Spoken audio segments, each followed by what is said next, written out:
Nah, tasawuf menawarkan anestesi spiritual. Tasawuf menawarkan bagaimana kita mengurangi rasa sakit tanpa ada intervensi dari luar, tanpa mengganggu proses-proses yang tadi saya sebut, proses imunologi tadi ya. Bahwa kalau kita pas pelatihan anestesi spiritual itu kan tarik nafas, terima sakitnya. Misalnya kalau gatel, terima gatelnya dulu. Jadi yang diobati itu sebenarnya psikisnya dulu, cemasnya dulu. Nah, yang sering membuat orang cemas itu apa Kak? Nyari judul kerennya anestesi spiritual. Anestesi spiritual, ya bius ya, ya. Katanya bius ya, bius spiritual. Ya kami mau ditusuk jarum nih. Nah, di titik LI 4, titik usus besar 4. Terus kami disuruh tegang dulu gini Kak. Tegang, ya sampai setegang-tegangnya, relax. Bahwa minum obat penghilang rasa sakit itu sebenarnya nggak masalah. Tetapi yang jadi masalah ketika kecepatan itu. Kalau kecepatan mungkin bisa menimbulkan syaraf juga atau? Ya gini sebenarnya, obat penghilang rasa sakit, penurun rasa sakit itu kan prinsipnya ketika orang sakit lalu dia bersabar, maka ketika dia sembuh akan aku ganti dagingnya dengan daging yang lebih baik. Aku ganti darahnya dengan darah yang lebih baik. Artinya sebenarnya sakit itu kami itu mempunyai hikmah untuk meningkatkan. Nanti tegak dulu, nah baru rileks. Nah apalagi kalau dikombinasi dengan nafas. Jadi waktu tarik nafas, misalnya ini contoh tadi ya. Ini di sini misalnya tarik nafas. Tegangkan sampai nafas ini sampai ditahan sekuatnya.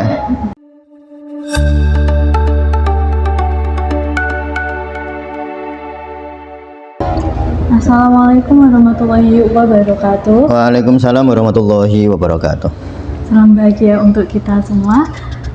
Halo sahabat tasawuf Indonesia, kita jumpa lagi di sesi ngobati ngaji pengobatan sufi channel YouTube Tasawuf Indonesia. Yeah.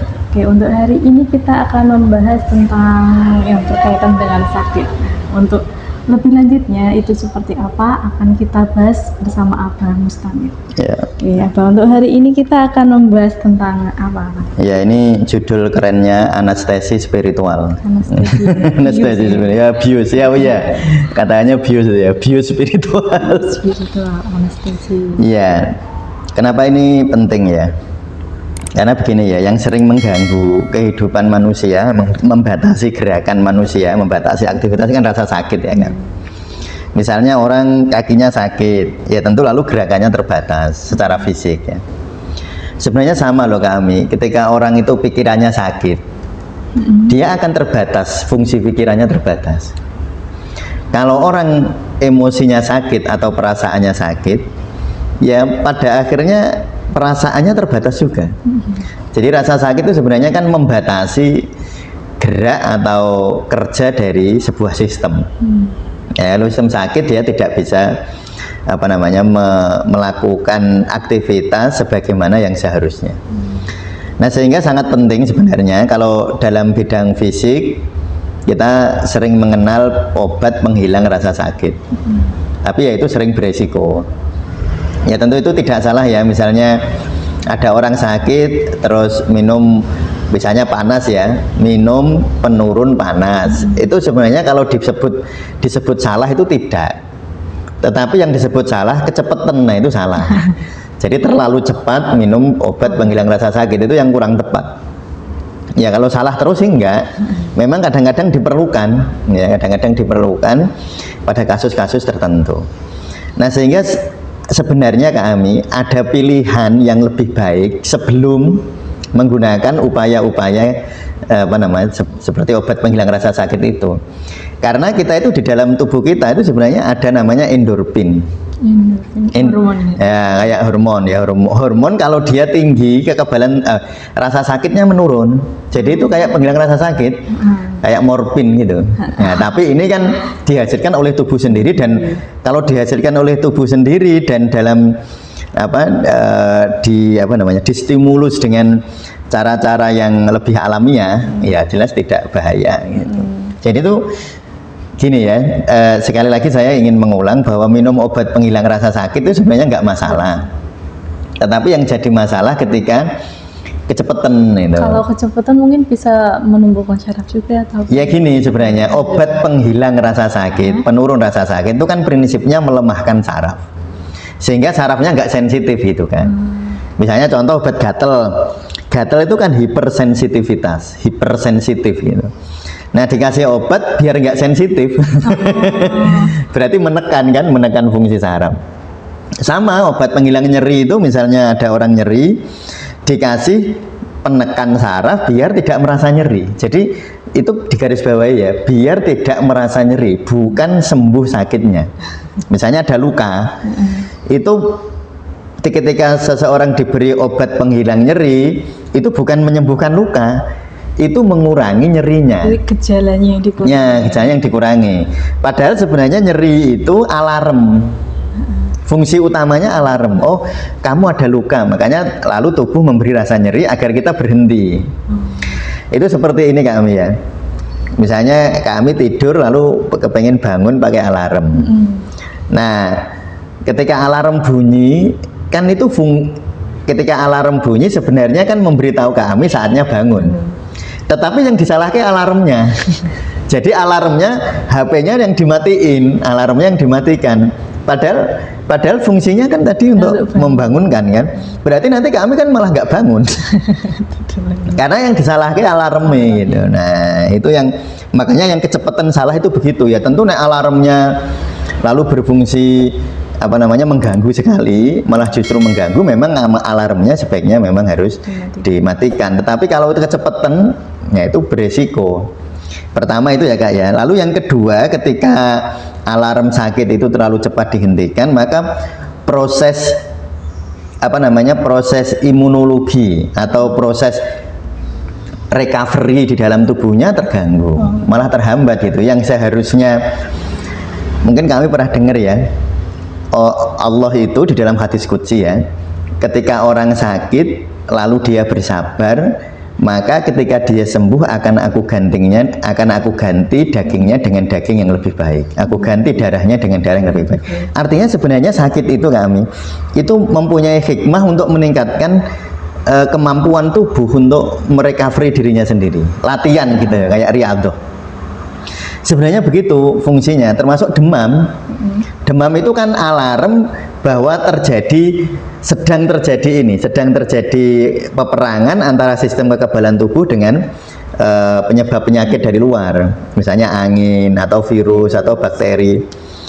Itu nanti akan menyebabkan ketika ada bakteri dari luar, virus dari luar atau angin kalau bahasa kedokteran timur ya, nanti terjadi peperangan antara sistem kekebalan.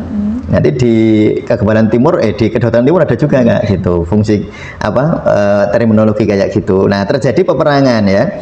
Nah ini menyebabkan panas, demam. Jadi demam itu bukan penyakitnya.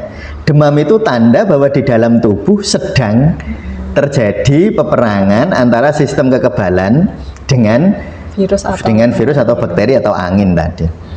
Nah tiba-tiba kecepatan dimatikan alarmnya. Nah akhirnya orangnya merasa sembuh. Nah, langsung dia beraktivitas, makan sembarangan, nggak istirahat lagi. Padahal harusnya dia masih istirahat kan. Tapi karena rasa sakitnya hilang, dia bergerak. Akhirnya apa? Energi atau modalitas dalam tubuh yang seharusnya digunakan untuk membantu proses penyembuhan dipakai untuk kerja tadi. Malah jadi itu kami. Jadi mungkin juga bisa berdampak ketika umpamanya terlalu cepat memberi obat dari luar.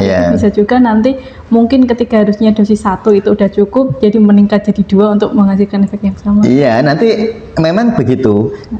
Seringkali ya salah satu, saya tidak mengerti apakah itu berlaku untuk semua ya, saya tidak mengerti. Tetapi salah satu akibat yang mungkin saja dan sangat mungkin terjadi nanti perlu penambahan dosis pada saat nanti sakit berikutnya ya, karena tadi ini kalau secara spiritual begini kami, kan saya selalu bilang kalau sesuatu terjadi, realitas terjadi, terima. Karena dengan menerima sebenarnya kita sedang merilis.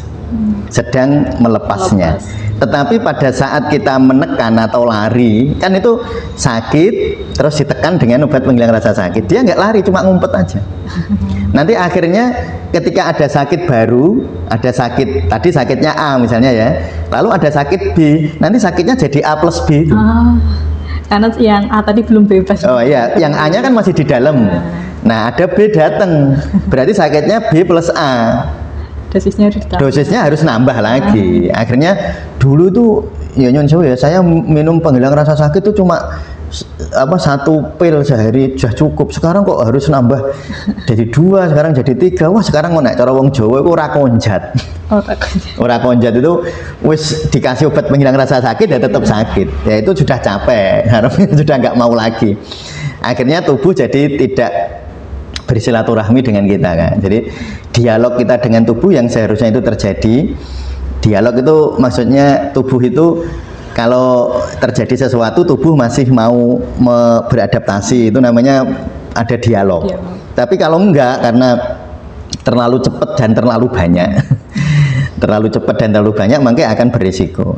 Makanya ya sebenarnya paling bijaksana kalau obat penghilang rasa sakit ya manut dokter lah. Ya itu paling bijaksana. Tetapi itu tadi jangan terlalu cepat mengkonsumsi obat-obat semacam itu. Nah lalu gimana Pak, kan rasanya sakit. Nah itu kan pertanyaannya. Masa dibiarin aja. Nah tasawuf menawarkan anestesi spiritual. Tasawuf menawarkan bagaimana kita mengurangi rasa sakit tanpa ada intervensi dari luar, tanpa mengganggu proses-proses yang tadi saya sebut, proses imunologi tadi ya, proses-proses kekebalan tubuh, proses-proses recovery di dalam tubuh tanpa diganggu. Bahkan memang ketika itu muncul dari dalam diri kita sendiri, itu muncul bukan dalam artian mengganggu, tapi justru menopang proses-proses pengobatan. Membantu tadi ya. Nah itu ya. Nah sekarang gimana kalau rasanya sakit? Sebenarnya bahasan ini sangat luas Kak ya. Ya tentu. Tapi nanti kita ini akan fokus ke problem-problem fisiknya ya. Karena sakit itu sebenarnya ada 3 Kak.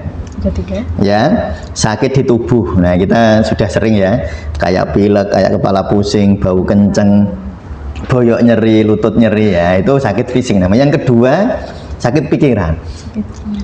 Sakit pikiran itu ketika orang bingung, itu pikirannya sakit. Oh, bingung, cemas. Nah, bingung. Cemas itu nanti emosi. Oh, emosi. Ini bingung. Bingung itu saya harus ngelakuin apa ya gitu. Jadi saking banyaknya pikirannya. Jadi salah satu tanda bahwa pikiran sakit itu kita gampang bingung. Jadi gampang bingung itu saya mau ke kiri apa ke kanan ya, maju atau mundur ya, minum apa ya. Nah, itu bingung. Nah lalu yang ketiga sakit emosi. Nah, sakit emosi itu ketika emosi berlebihan. Ya itu baru tadi marah, takut, cemas, kecewa, ya macam-macam itu baru itu di situ. Nah sakit itu sebenarnya ada 3 dan 3 ini saling mempengaruhi. Jadi gini contoh, orang kalau bingung terus, bingung ini mau nganan apa mau ngiri apa mau maju apa mau mundur, otomatis emosinya muncul kan. Emosi cemas. Waduh ini harus ini gimana nih, jangan-jangan kalau saya lakukan ini jangan-jangan begitu, saya lakukan itu jangan-jangan begini. Akhirnya kan dari sakitnya pikiran tadi muncul emosi, atau sebaliknya kita itu bingung dulu. Nah, bingung karena bawah sadar biasanya nggak ketahuan penyebabnya kan ada kan orang bingung tanpa penyebab. Ya ada itu problemnya. Jadi bukan karena pikiran sadar. Nah bawah sadar dia bingung, dia cemas menyebabkan orang mudah bingung. Dan dua-duanya ini baik sakit pikiran maupun sakit emosi itu akan menyebabkan fisik tambah sakit. Nah fisik itu punya sakitnya sendiri betul, tetapi ketika ditambahi sakitnya pikiran dan sakitnya emosi nanti nambah. Makanya kan rumusnya sakit sama dengan sakit objektif ditambah sakit subjektif ya. Jadi sakit itu sebenarnya misalnya orang kakinya gatel itu sakit sudah, memang ada kalau diperiksa mungkin misalnya ada jamurnya atau apa gitu ya, memang sakitnya objektif, memang ada penyebab sakit. Tapi ndelalah dia bingung karena mikirin ini sebabnya apa, ini sebabnya apa. Nah sehingga waktu dia bingung gatalnya nambah ya. Akhirnya di sini tambah cemas lagi banyak. Nah coba ya, kasus-kasus problem kulit atau gatal itu lebih banyak emosional loh Kak daripada yang objektif. Lebih banyak yang subjektif. Makanya banyak orang sakit gatal terus dia bingung, gatalnya cepat sekali menyebar. Gatal itu contoh yang bagus. contoh yang bagus ya, bukan kejadian yang bagus, itu contoh yang bagus untuk menggambarkan betapa emosi itu sangat mudah. Iya, sangat mempengaruhi. Coba ya kalau orang misalnya kakinya gatal terus dikukur dengan emosional, gatalnya tambah itu, saya jamin itu. Saya tambah. Karena sebenarnya sakitnya awalnya hanya 1, tapi ditambah bingungnya 2, ditambah cemasnya 5. Jadi 1 tambah 2 tambah 5. Jadi sakitnya 8. Makanya saya itu kan sering ya riadoh dalam kalau kita pas pelatihan anestesi spiritual itu kan tarik nafas, terima sakitnya. Misalnya kalau gatel, terima gatelnya dulu. Jadi yang diobati itu sebenarnya psikisnya dulu, cemasnya dulu. Nah yang sering membuat orang cemas itu apa Kak? Nyari penyebab. Dalam praktek klinik ya, yang sering kita temui dalam problem-problem di masyarakat itu terlalu bingung nyari penyebab. Padahal dalam dunia kedokteran nyari penyebab itu paling susah dan butuh waktu. Soalnya banyak faktor penyebab. Banyak faktor. Contohnya gatel ya contohnya. Gatel itu ya bisa faktor jamur, bisa faktor bakteri, ya bisa faktor virus, bisa autoimun. Banyak sekali. Nah autoimun itu bisa disebabkan oleh pikiran misalnya. Jadi kita nyari penyebab itu sering sulit. Makanya kalau menurut saya tidak perlu nyari penyebab dulu. Soalnya nyari penyebabnya juga bingung karena banyak kemungkinan jadinya nambah cemas tadi. Nambah cemas, dan cemas yang baru ini sebenarnya jadi sakitnya juga. Jadi kan nanti jadi bingung. Makanya saya hal-hal semacam itu tuh kalau orang pada saat dia nyeri atau sakit itu, kalau di tasawuf Indonesia itu kita tidak terlalu bingung nyari penyebab.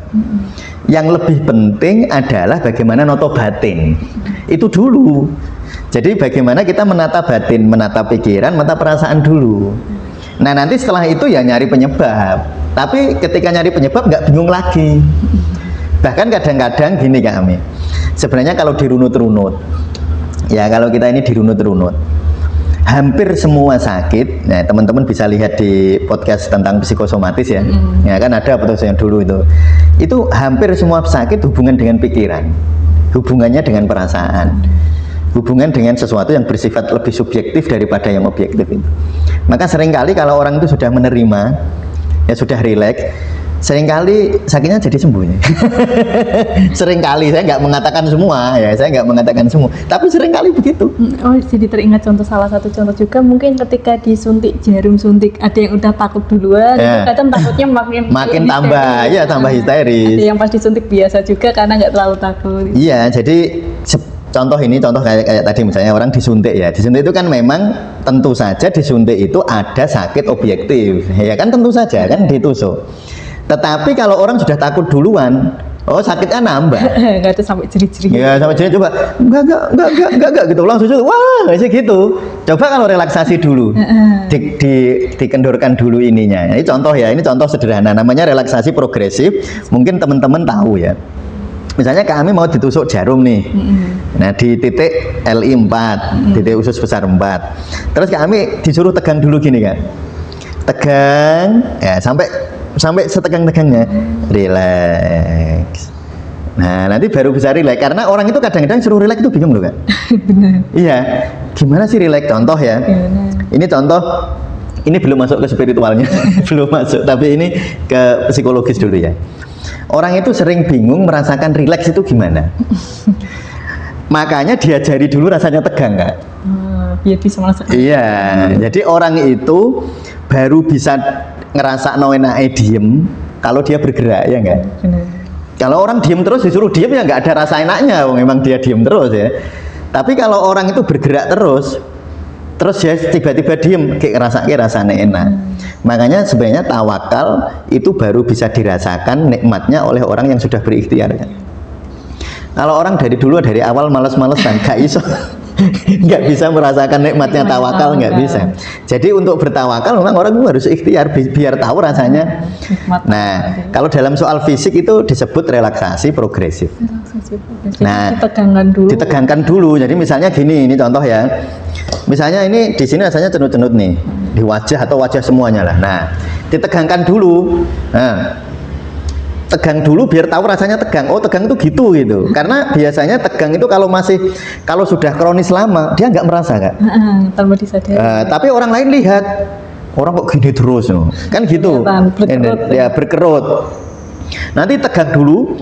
Nah, baru rileks. Nah, apalagi kalau dikombinasi dengan nafas.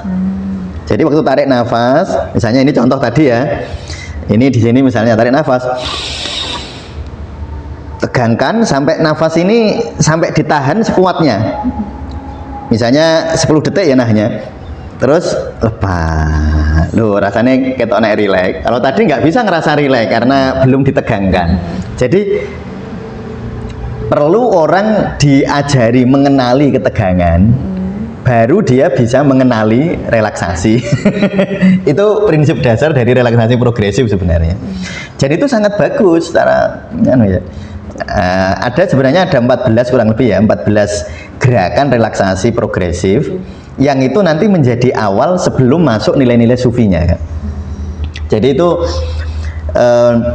saya sering ngajarkan sebelum kita memasuki nilai-nilai kayak misalnya apa ya, kayak sabar, terima, keikhlasan, nilai-nilai tasawuf, paling bagus diajari relaksasi dulu. Karena relaksasi itu simbol penerimaan. Orang tidak mungkin bisa menerima kalau tegang, nggak mungkin. Tegang itu menolak, kan tegang itu kan nggak mau, makanya tegang. Sehingga mungkin kami kan lihat ya, kalau di HP saya tulisannya kan begini ya. Jadi itu kunci sebenarnya, rilekskan wajah dulu. Nah, setelah rilekskan wajah, sadari nafas, baru kita bisa menerima. Kan orang sering, Ustadz, ikhlas itu susah, menerima itu susah. Ya, makanya diajari tekniknya, metodenya. Jadi metodenya penerimaan itu harus rileks. Nggak ada orang yang menerima dia tegang. Sehingga yang paling penting itu relaksasi dulu.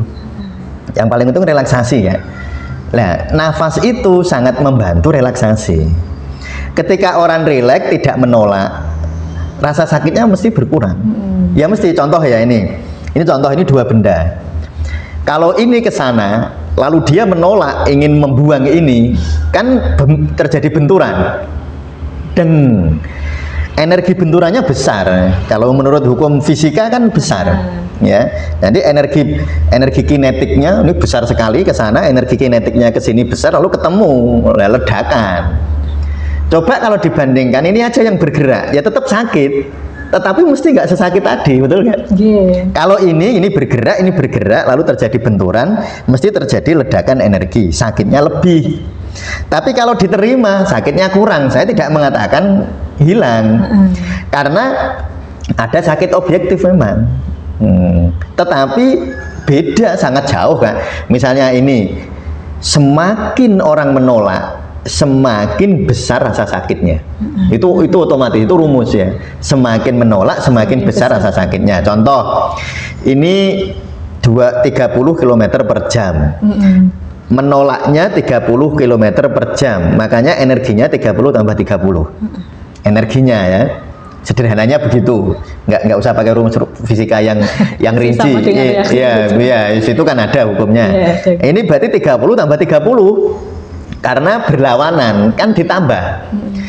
Coba kalau ini 20 tok, menolaknya sedikit tok, cuma 20. Ya cuma 50.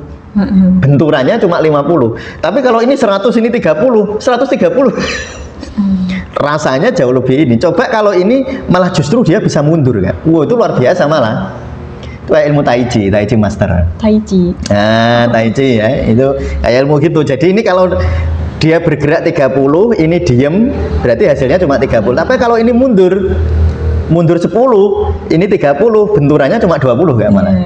Tapi ini bisa mundur lebih 20, malah hilang nanti energinya ini bisa betul-betul ini. Itu namanya kalau dalam dunia spiritual itu shifting ego. Shifting ego itu itu nantilah. Nanti kapan-kapan kita belajar itu.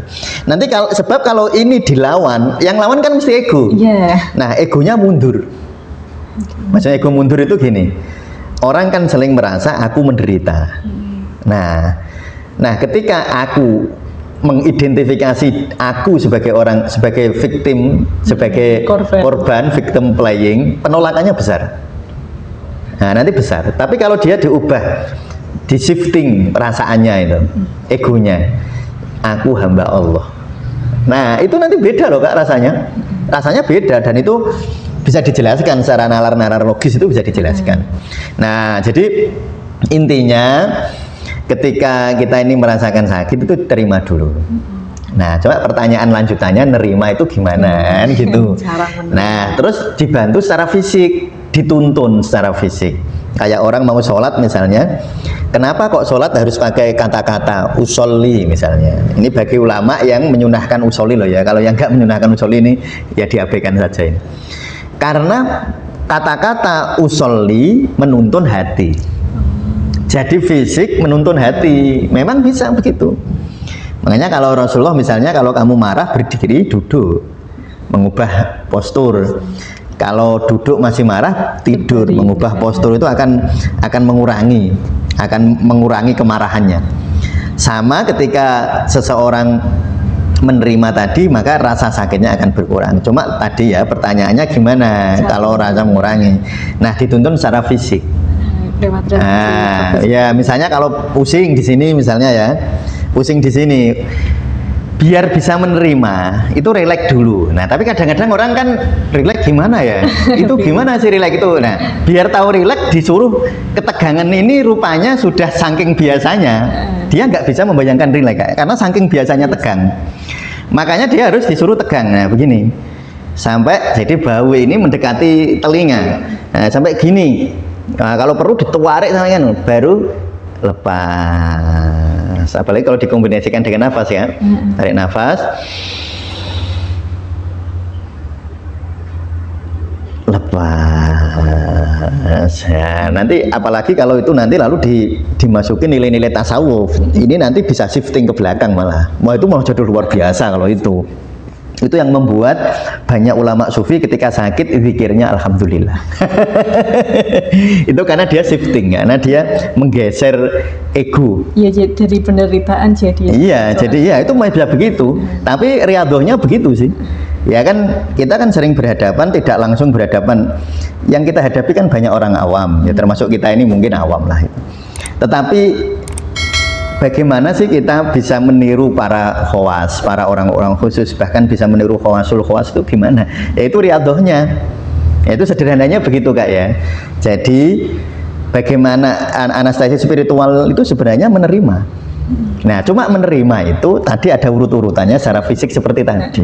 Nah, itu insya Allah dengan cara seperti itu kami ya, rasa sakit yang mungkin kita rasakan begitu menyiksa minimal berkurang.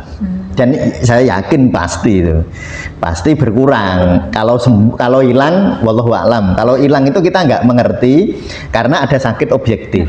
Tetapi di dalam kalangan orang-orang sufi tertentu yang egonya itu mudah sekali shifting, jadi dia tidak larut di dalam ego identitasnya. Wah, itu bahkan bisa nol. Ya karena tadi ini memang ada gerakan menyakiti, tetapi karena dia mundur. Karena dia mundur ya nggak ada benturan. Lah orang yang egonya sangat kuat, yang nafsul ammaroh ya, nafsul ammaroh itu kan nafas atau diri yang ego sangat kuat, yaitu orang yang merasa bahwa semua dunia harus ikut saya. Makanya dia menolak.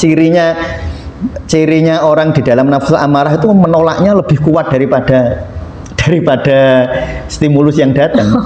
Jadi misalnya gini, saya jiwit Kak Ami balas saya ngaplok. Jadi orang amarah kan begitu ya. Jadi mengekspresikan atau melampiaskan emosinya berlebihan. Ya orang cuma cemberut, tapi kita balas dengan membentak-bentak misalnya. Itu berlebihan. Nah itu cirinya orang amaroh, makanya rasa sakitnya dia rasa terus. Kadang-kadang nggak ada apa-apa aja ya sakit juga. Nggak ada yang menyakiti itu loh sakit hati ya, karena dia itu menolak terus. Sampai lupa hal baik untuk diterima. Bahkan hal baik sekalipun tampak buruk. Coba ya, ini contoh. Saya ini kalau sudah muangkel dendam sama Kak Ami misalnya, kalau Kak Ami cemberut jelas saya marah kan. Ya, tetapi saking dendamnya saya, Kak Ami ngasih saya pecel aja loh saya marah. Iya enggak? Padahal itu baik loh Kak. Iya, mikirnya malah aneh-aneh. Mana aneh? Ini jangan-jangan disandat loh, kalau dikai pecel. Ya karena memang pikirannya masalah itu. Sehingga itu tadi orang itu ketika nafasnya di nafas amarah atau lawamah, biasanya nggak ada penyebab sakit pun dia sakit. Nggak ada penyebab sakitnya, dia aja sakit itu. Karena itu tadi sakitnya itu karena dia menolak semua hal. Kan normalnya orang kalau secara ego bagus, baik itu kan diterima. Nah itu kadang-kadang nggak saking marahnya. Ya bisa tadi tak kasih contoh.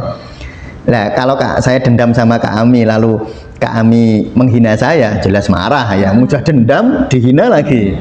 Tapi bahkan Kak Ami sudah minta maaf sekalipun, minta maaf sambil bawa roti paling kesukaan saya sekalipun, tapi wong saya dendam, pikirannya ya tetap macam-macam. Alah gaya nih wong munafik. Ini mesti ono karepe, ini lho barang apik aja ditolak. Ya karena saking elek hatine itu kamu. Sehingga itulah yang menyebabkan sebenarnya banyak rasa sakit itu sebenarnya sederhana kan? Sakit itu sebenarnya sederhana, menjadi rumit karena penolakan kita. Ya, banyak sakit itu sebenarnya sederhana, menjadi rumit karena penolakan kita. Saya tidak mengatakan tidak ada rasa sakit itu enggak, tetapi sebenarnya sederhana. Tetapi penolakan kita yang membuat sesuatu itu jadi rumit. Ya rumit coba ya. Kalau Kak Ami tadi ngasih, kalau menghina jelas jengkelin. Terus nggak menghina bahkan meminta maaf, ya bagi saya karena dendam ya jengkelin juga. Terus pertanyaannya terus karepmu ki piye kan gitu kan, karepmu ki piye kan gitu kan, bingung itu. Ya makanya orang seperti itu pasti rasa sakitnya berlipat-lipat terus. Wong jangankan disakiti, wong nggak disakiti aja sudah sakit, ya kan? Kayak ada orang ini ada boroknya, kalau sudah sakit Kak, jangankan orang datang ngasih garam, ngasih garam kan tambah sakit. Orang datang ngelus-ngelus aja loh disebut sakit. Karena memang sudah sakit gitu. Nah disitulah sebenarnya peran-peran tasawuf di dalam dunia pengobatan itu di situ kan. Ya kalau halal fisik itu yang pakarnya ya dokter, pakarnya ya pengobat-pengobat tradisional yang profesinya di situ. Tapi tasawuf itu masuk ke ruang itu, ke ruang rasa penerimaan itu. Menerima jangan dimaknani menghentikan ikhtiar itu salah total, itu sudah salah. Menerima itu tidak menghentikan ikhtiar, menerima itu memperindah ikhtiar, malah ikhtiarnya jadi indah, lebih nikmat tadi, lebih nikmat berikhtiar itu. Nah itu ya, jadi ini tema kita hari ini tentang anestesi spiritual yang pada prinsipnya kesimpulannya ya kami ya, intinya menerima. Nah cuma menerima ini kadang-kadang padahal menerima jane itu mudah, tapi bagi banyak orang itu susah. Karena sebenarnya menerima itu mudah kan, tinggal menerima. Cuma ya jadi susah. Nah sehingga kita lalu merumuskan atau membuat prosedur-prosedur yang menggabungkan teknik-teknik fisik seperti relaksasi progresif dan nafas. Dan nanti baru ketika secara fisik kita bisa rileks, baru penerimaan secara emosional dan penerimaan secara pikiran itu jauh lebih mudah. Kalau sudah begitu, rasa sakitnya berkurang. Ya saya kira gitu ya.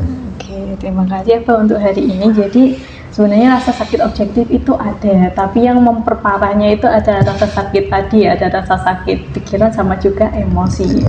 Nah, ruang-ruang tasawuf ini masuk ke dalam emosi dan pikirannya tadi. Untuk teman-teman yang udah menonton, terima kasih. Mungkin kalau masih tertarik dengan episode selanjutnya, kita akan mengenai lebih lanjut tentang rasa sakit emosi dan juga pikiran. Jangan lupa untuk selalu menonton channel YouTube Tasawuf Indonesia. Terima kasih. Wassalamualaikum warahmatullahi wabarakatuh.